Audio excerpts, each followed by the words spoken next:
दोस्तों आदाब अर्ज़ है, मैं अनीस अहमद खान हिंद वॉइस से आपसे मुखातिब हूँ। मेरे साथ है मोहम्मद अहमद कासमी साहब। अंतर्राष्ट्रीय इंटरनेशनल मामलों के बड़े ज्ञान रखते हैं, बड़े मतलब एक्सपर्ट हैं, और कई जगह तो इन्होंने जाके ऑन द स्पॉट रिकॉर्डिंग की है, जिसको आजकल रिपोर्टिंग की है, माफ़ कीजिएगा, जिसको आजकल कहते हैं कि ग्राउंड ज़ीरो पे जाके की है। और आपका चैनल भी है आप माफ़ कीजिएगा इसको, आपका एक चैनल भी है मीडिया स्टार वर्ल्ड, जो फ़ॉरेन की खबरें देता है, ख़ासतौर पे इस्लामिक कंट्री की इंटरनेशनल खबरें देता है, और उसके आप संपादक भी हैं। बहुत बहुत वेलकम है आपका हमारे प्रोग्राम में, हिंद वॉइस पे आपका। आप अक्सर आते हैं, हमें कुछ ना कुछ बताते हैं। तो आज मैं आपसे पूछना चाहता हूँ कि अभी पाकिस्तान के फॉरेन मिनिस्टर चाइना गए थे। जी। चाइना हमारा दुश्मन है, भारत का दुश्मन है। चाइना गए और ऐसे मौके पर गए कि अभी तक टेंशन ख़त्म नहीं हुआ है यहाँ का, और चल रहा है मुस्तकिल। चाइना की जो पॉलिसी है वो अपनी लागू की होगी, वो मना कर दिया उसने, पीछे हटने के लिए मना कर दिया। अब तो हमारे यहाँ के अखबार भी देने लगे हैं कि वो हटने, अब सरकार नहीं कह रही, लेकिन आ गया सारी चीज़। तो ये किस लिए गए थे और वहाँ क्या बातचीत? देखिए, पाकिस्तान के foreign minister Shah Mahmood Qureshi Beijing गए, अभी 2-3 दिन पहले वापस आए हैं वो, और उन्होंने वापस आके एक बयान दिया है कि सऊदी अरब और चीन दोनों कश्मीर के मामले में यानी हमारे साथ हैं, पाकिस्तान के साथ हैं। सऊदी अरब का नाम उन्होंने क्यों लिया? वो उन्हें सऊदी अरब से शिकायत पिछले दिनों थी और उससे ताल्लुकात भी ख़राब हुए थे, और उन्होंने कहा था कि OIC की मीटिंग आपने नहीं बुलाई, 1 साल हो गया, आर्टिकल 370 हटाए हुए, वापस करना पड़ा। और जी पैसा भी वापस किया, कुछ जो उन्होंने कर्ज लिया हुआ था।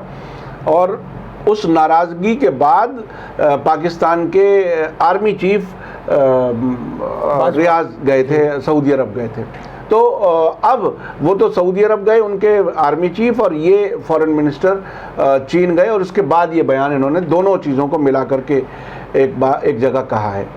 लेकिन इसमें वो ये डिटेल नहीं बता रहे कि दोनों मुल्कों का नज़रिया कश्मीर के बारे में एग्जैक्टली क्या है, क्योंकि वो गोलमोल किस्म का जवाब उन्होंने दिया इस्लामाबाद में जब वहाँ कश्मीर की बात हुई है। हाँ, चाइना जी कश्मीर की बात हुई है। जाहिर है इस वक्त चूँकि लद्दाख में चीन के फौजी हमारी ज़मीन पर हैं। अब तो डिफेंस मिनिस्ट्री का हालांकि बयान हट गया, लेकिन बिपिन रावत साहब का जो चीफ ऑफ आर्मी स्टाफ है, उन्होंने कहा कि अगर बातचीत नाकाम हुई तो मिलिट्री ऑप्शन हमारे लिए खुले हुए हैं। मिलिट्री ऑप्शन क्या होंगी उसके बारे में उन्होंने डिटेल नहीं बताई, लेकिन उनके इस बयान से ये तय हो चुका है कि चीन के फौजी भारत के अंदर मौजूद हैं। तो ये एक बात हो गई।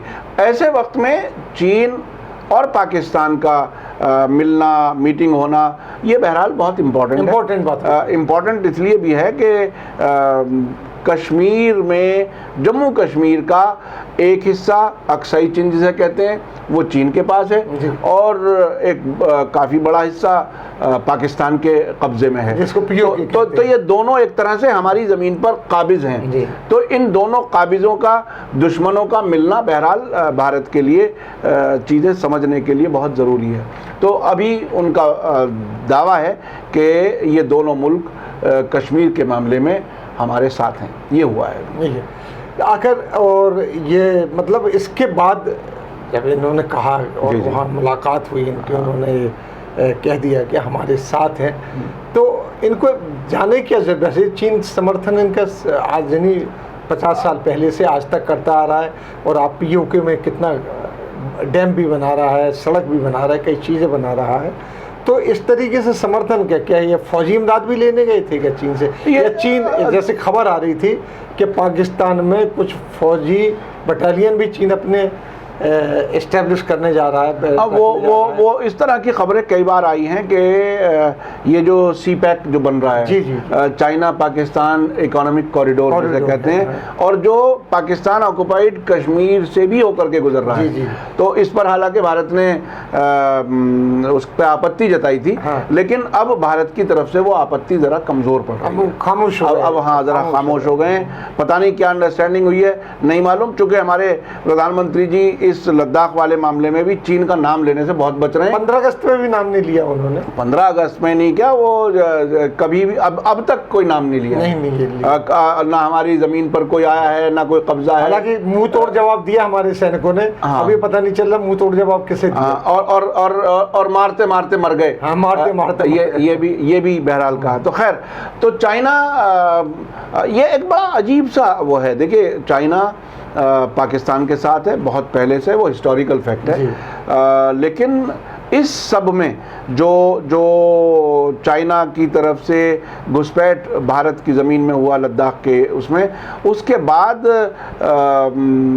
प्रधानमंत्री तो कुछ बोल ही नहीं रहे हैं। जो गुजरात के कारोबारी लोग हैं, वो उनका कारोबार चाइना से पूरी तरह से उसी तरह से चल रहा है, बल्कि उससे भी ज़्यादा चल रहा है। उससे भी ज़्यादा चल तो ये खैर एक अलग एक बात थी। लेकिन पाकिस्तान बहरहाल ये कोशिश करता रहा है और करता है कि वो उसको फेस सेविंग के लिए, यानी अपना चेहरा जो कुछ वो जाहिर कर रहा है उसको बचाने के लिए, प्रोटेक्ट करने के लिए, अपनी इमेज बाकी रखने के लिए वो कश्मीर का सिलसिला, कश्मीर के मामले में बात उठाता रहता है। और चीन से बात होना और चीन का सपोर्ट करने का मतलब है कि बहुत बड़ा उसको बैकिंग मिल गई। हाँ, वो बहुत बड़ी बैकिंग वो शायद समझ रहा है। हालांकि इंडिया के लिए कोई नई बात नहीं है, उससे पहले से भी चीन और पाकिस्तान कश्मीर के खिलाफ, भारत के खिलाफ तो कश्मीर में। लेकिन एक बात मैं जरा हट के पूछता हूँ आपसे कि जब इतना पता था, हाँ। और चीन हमें हरदम दगा करता रहा। हाँ। नेहरू के ज़माने में दिया, और इंदिरा गांधी के ज़माने में भी हमले हुए, राजीव गांधी के ज़माने में भी उसने हमला किया, लेकिन चलिए हाँ। मुँह की खाई कहीं वो जीता। उसके बाद भी हमारे इस पीरियड में सन 2014 से लेकर अब तक उससे दोस्ती बढ़ाने की बातें चल रही थी। हाँ, तो दोस्ती झूला झूल रहे थे। देखिए, चीन ने अपने आप को जो कारोबारी सतह पर दुनिया भर में अपने आप को इस्टेब्लिश किया है, वो शायद कोई भी इग्नोर नहीं कर सकता। और जिस तरह से हमारे यहाँ बहुत से उनके प्लांट आकर के लग गए, ओप्पो और क्या क्या आज देखिए आईपीएल जो है, जी आईपीएल में जो जिसने पार्टनरशिप ली है, मेन जो उसका स्पॉन्सर है, हाँ। उसके मेन स्पॉन्सर का जो मेन फाइनेंसर वो चाइनीज कंपनी। जी वही मैं कह रहा हूँ। तो शायद उसकी जो वो एक इमेज बनी है पूरी दुनिया में, उसको कोई भी इग्नोर नहीं कर पा रहा है। डोनाल्ड ट्रंप हालांकि चाइना के साथ जो ट्रेड वॉर की बात करते रहे हैं, दोनों तरफ से, एक तरफ से टैक्सेस बढ़ते हैं, दूसरी तरफ से बढ़ते हैं, वो सारी चीज़ें हैं, लेकिन वो भी पूरी तरह से चाइना को इग्नोर नहीं कर पा रहे।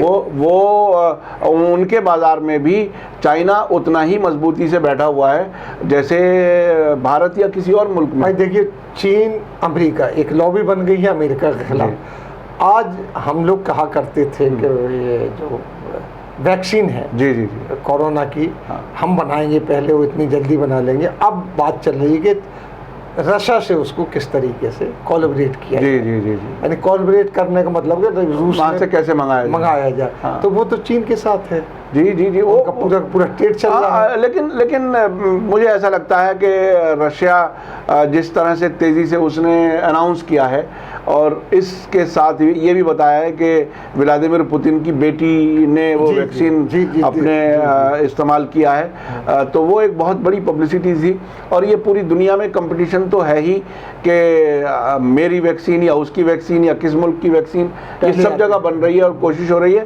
तो मुझे लगता है कि सभी कारोबार कर रहे हैं। और वैसे तो रशिया रूस के ब्लॉक में थे, बिल्कुल रूस के ब्लॉक में थे, और अब भी जब कभी हमें कुछ ज़रूरत होती है तो हम रूस के ब्लॉक में ही बताते हैं अपने आप को। हालांकि अमेरिका का पूरा दबाव रहता है।